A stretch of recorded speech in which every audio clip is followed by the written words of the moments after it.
Okay, up here in North Dakota, there are literally thousands of jobs driving on the highway. Pay about 18 or 20 an hour. But when you turn off on the dirt roads, the jobs pay about $10 more per hour. So what's the difference? Why you make $10 more an hour when you include your safety bonuses and per diem and living expenses and that kind of thing? It's because the difficulty factor. Now you think about it, why do you need a tanker endorsement to deliver liquids? Because when you start up a hill like this, it's a big difference between carrying liquids and, say, a truckload of gravel. All the water in a loaded truck, when there's space, usually there is space, you don't never totally fill it up, goes to the back. The weight comes off your drive wheels, and if you don't have the right gear when you start out, you're going to get up near the top and spin out. Now I've been on locations where there's steeper hills than that one we just came up, and a lot of drivers couldn't get up it. They would start too high a gear. When you get up there and spin out and stop, stall out, you have to back down the hill and try to do it again. And sometimes it's not easy to back down the hill. You have such limited space. Right here, like we see we're meeting somebody. This is one of the things that irritates me most about driving out here at night. Is new drivers come and they don't really think about or understand the priorities or who has the right of way. So I want to explain it so that anybody seeing this video will know. If you're on a road that's very narrow, the guy on the narrow part has the right of way. You need to stop where it's wide and let him come by. Because if you run down there where it's narrow, you both just be fighting for the road, and the heavier truck is more likely to slide off the edge. So that brings up another point. If you are not the loaded truck, you should pull over and let the loaded truck have the right of way and shut your lights off. And here's another thing you got to watch out for. See that hole there? That's a deep hole.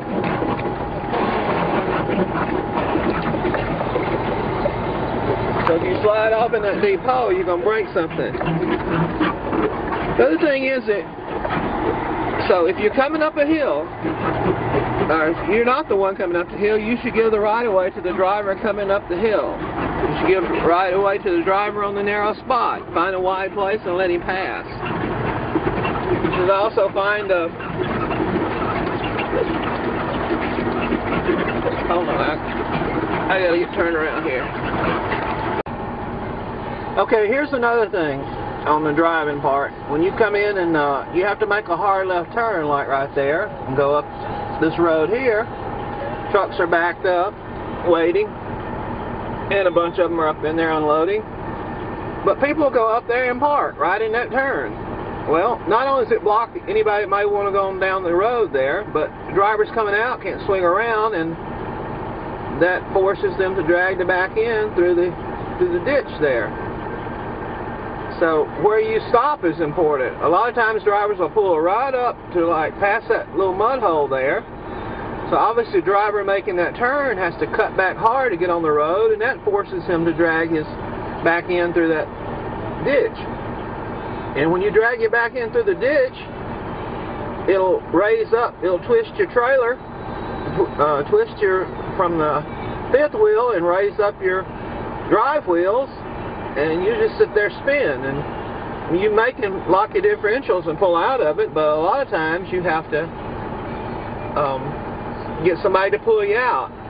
And that's another thing. If you're not really a courteous driver here, if you macho and like, if you can't drive like that, you need to go home. If you can't get by me, if you can't do this, blah blah blah,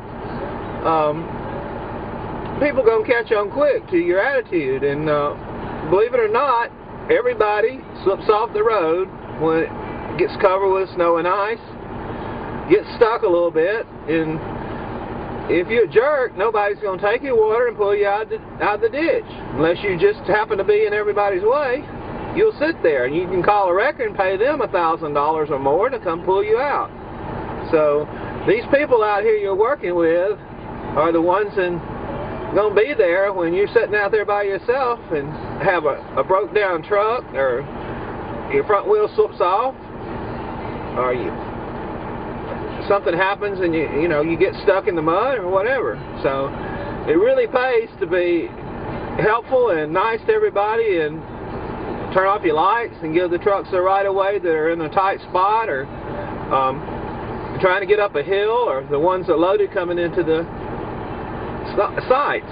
I really think something like that needs to be explained when drivers are hired on, because back in the winter when I started, it seemed like everybody kind of understood that and worked pretty good with it. But now we have about half the drivers out here seem to be new, and they don't really know about how to drive off-road in a more courteous and cooperative style of driving. I mean, a lot of the guys are loggers, and they know how to drive on the dirt roads, but they don't have to deal with the traffic.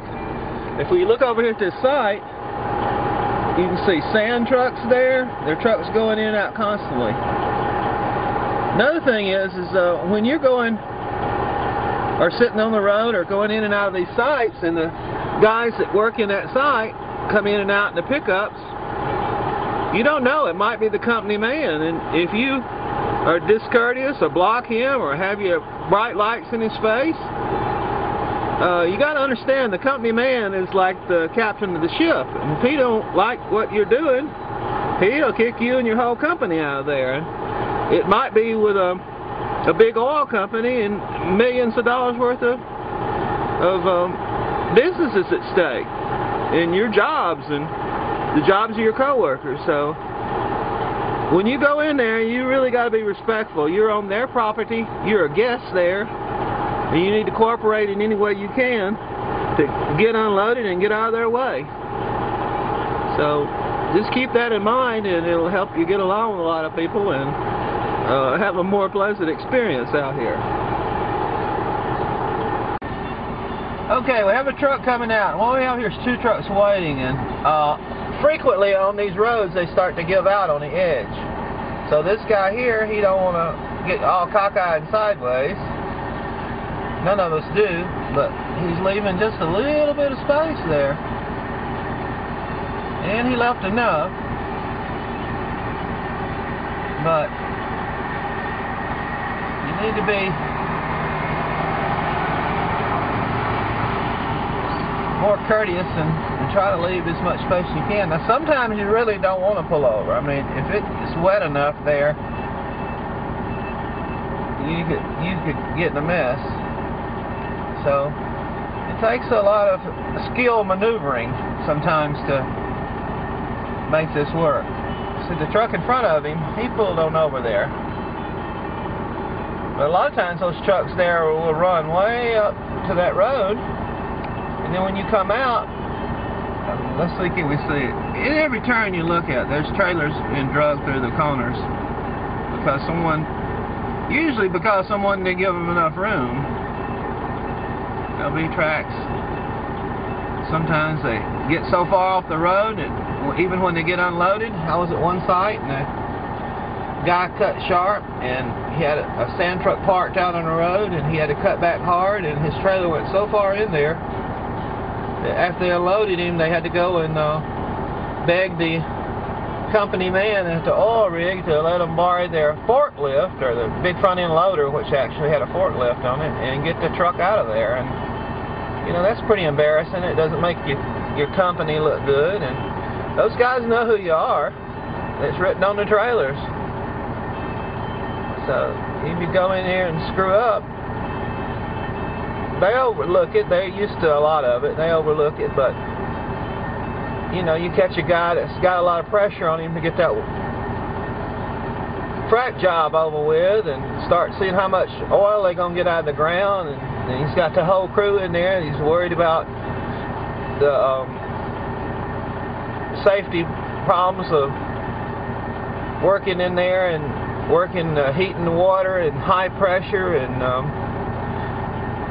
harmful gases, hydrogen sulfide, natural gas. I mean, like I said before, this is a very dangerous place to be working. It's so confined, so much complicated, complex, heavy equipment, so many people running around, and so many new people coming in. I mean, when they erect, well, that's not the drill rig, but they'll come in here and erect the drill rig to make the original hole, and when they're standing up the drill rig, all it takes is one guy to leave his hammer laying there or a piece of pipe, and when that rig stands up, you got crap falling off of it on people's heads. And actually, last year, a guy was struck by a 50-foot piece of pipe, a 50-pound piece of pipe that fell off, and it killed him. And the sad thing too is he wasn't even wearing a hard hat. He was in there working without his hard hat on and erecting things. So I tell you, if you want to come up here and make some money, you better pay attention, or you go home crippled up or in a casket, because it's amazing that more stuff doesn't happen. It's just sometimes luck, and a lot of times you're fortunate enough to be working around other people that can kind of see ahead and see potentials and give you warnings and give you a little bit of training on what to do, because you come and get the job, they're going to see if you can drive, and they will show you some safety films about various things, but these practical things that you run into out here, I never saw a safety film that really discussed a lot of the things that may go wrong and possibly can go wrong. They say look for broke stuff or whatever, like when you inspect your truck, but they don't show you examples of what broke stuff looks like. And they don't tell you about how to negotiate with road space, and they assume you know all that. But you may have driven 1,000,000 miles and never driven off-road up a steep hill full of liquids, or been where it was so wet. I mean, you can imagine, I don't know if you can see how much is leaning, but what's that going to be like, say, 4 months out of the year when that's covered with ice? Another thing, you come out here after it snowed, you won't even know the road leans in that bad. It'll be filled up. It'll just look level. It'll look so nice and level. Boom. When you drive in it, you slide off the edge. There's nothing under it but snow. And you learn fast. You're sitting there blocking everybody in. Everybody's saying, well, who's that dumbass? And, well, let's get him unloaded and drag him out of there, and maybe he'll just go on home and get out of the way. You don't want to be that guy. Okay, well, we're getting fogged up here. One of those. This is middle of the summer. It's still so cold you have to wear a coat. So welcome to North Dakota. Okay, just 2 or 3 days ago, I made the film about driving and how to drive on share the road on the dirt road. Look here tonight. Here's a guy, at least he turned off his lights, other guys don't. Parked right in this curve. Why don't he know? Look here. And you can't see over there, but there is all kinds of tracks. And my trailer's dragging through the tracks. The ditch. All kinds of tracks. Because he parks on the curve and don't give people room. I have met 3 trucks coming out. That guy parked in the curve is the only one turned on his lights and stopped. The rest just got to get out of here. Even though they're unloaded, they don't want to give the right-of-way to the loaded trucks. But the reason I started this is not just because that truck back there. I want to show you what happened up here when I was coming out about an hour ago.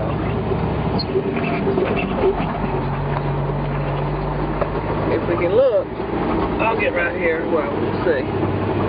Okay, there's a truck coming along right about where I am. And where those trucks are turning right there is the last little section of narrow road. This is very narrow here that leads into the drill site. Well, there was a guy in there and he just had to go. You can see all those trucks, they normally stage right over there and wait till the trucks get in past this little spur. See, this guy's dragging his trailer almost to the ditch. The guy had to go. He was right over there. There's a truck coming in right here where I am. He pulls out, and they're trying to pass each other right here. I'm going to see if you can see these tracks. Right there. They were so close, somebody had to come out and flag them and help them get by. They were almost exchanging their paint on their trailers and trucks. And the other truck, he's way over here. And he stops and gets out, and there's all kind of cussing, and it's just a wild situation, and people have to come out here and help them and everything. When the guy could have waited right there where those trucks are, less than 2 minutes, probably 1 minute, to let the truck come on in that was loaded. And I don't know if you can see right here, but the road widens out, and there's plenty of room. Alright, I got to get on in here because there are trucks sitting there waiting. But it just don't make sense to drive like this in here on these dirt roads. There's got to be some training. Okay, if you want to learn about off-tracking, come in here and swing around this tank. It's raining, but I think I can show you. You have to go down that road. If you overshoot, it's kind of a mess over here. See, this is unforgiving. You're not going to cut through a ditch there. You're going to hit the back of that trailer. Just 2 days ago, a driver cut short around them, and they were turning the other way.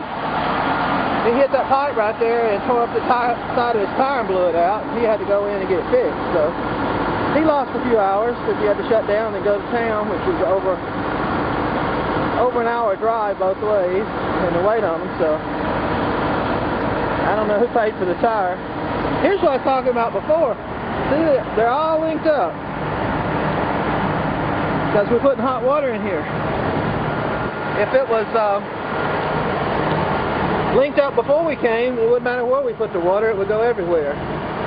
Just open the valves and it would be shared. Alright, here's something else I'll cut and go to the other film. Okay, here's something kind of interesting. You'll go around these wells where they're pumping, and there's no guard on any of them, or some of them there are, but most of them they're not. You can see the trucks go real close. And if that chomper there came down on the top of your truck or your trailer, if you cut too short, you'd have some major damage and probably screw up the pump. So be sure to swing wide around them. If I walked over there, I could show you tracks where they came within inches of that wellhead it's pumping out of. Just watch for stuff like that when you're coming in and out of these sites, because it's not blocked off or marked off, or you know, you got no guardrails or anything like that. You come in here in the dark, there ain't no lights on it either. It's be totally dark. So keep an eye out for stuff like that. I walked about 100 yards, and here's another one. It is amazing how much they missed from the road right here. Look at this. They just don't understand what's called off-tracking. There's a culvert mashed to smithereens. Now last night, look where this truck was. This was wet, and they had trucks going out there staging because they don't want them on the road. This truck, to me, when I was sitting out on the road and I saw it, it looked like he was just a few degrees from tipping over.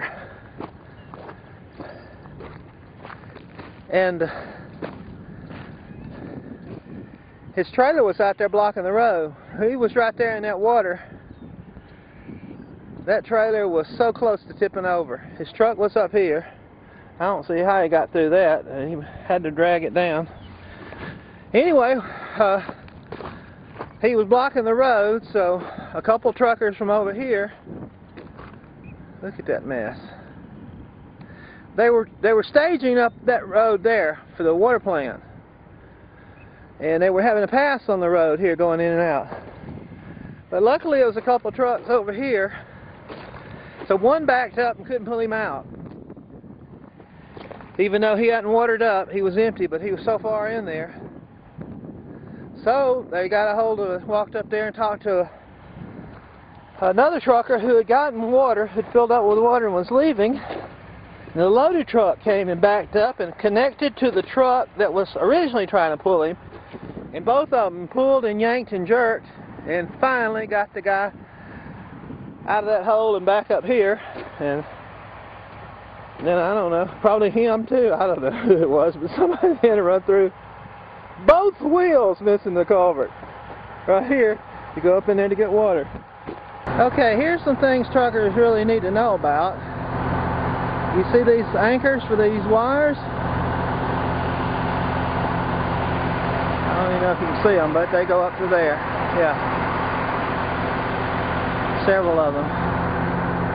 Coming down. About the only kind of markings or things you got. They got a little flag on them.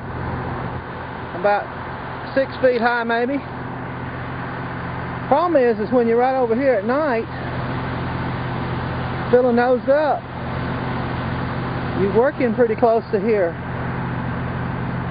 Now some of them we've had to come up and back up beside these things in the dark. Luckily the last one they brought out a floodlight. Here's another one here. There you go.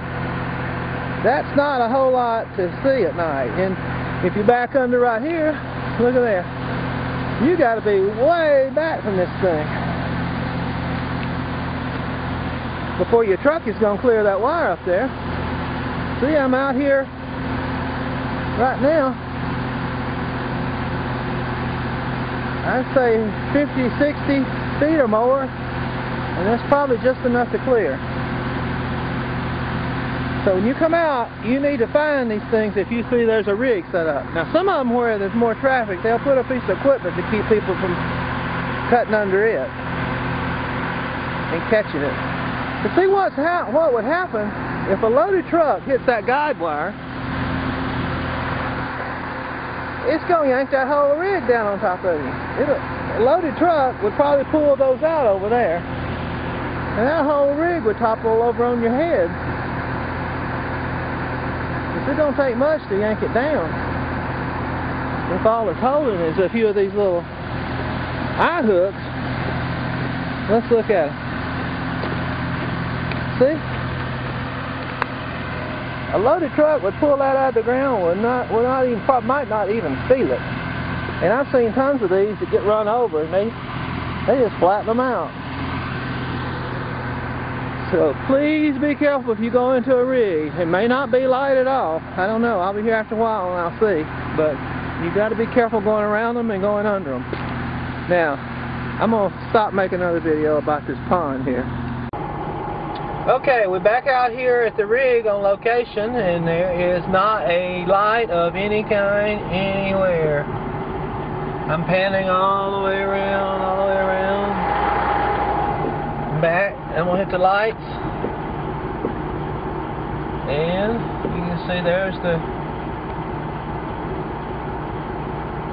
steps and all going up to the rig, and up to the water tanks. The rig is over here on my left.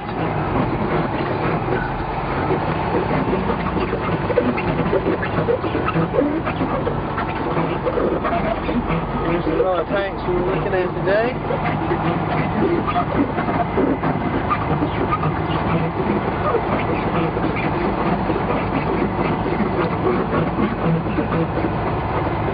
Come in here and turn.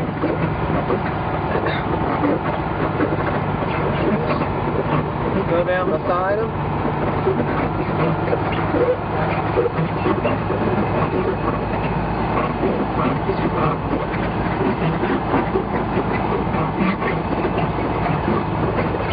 Then we turn out here to back into them.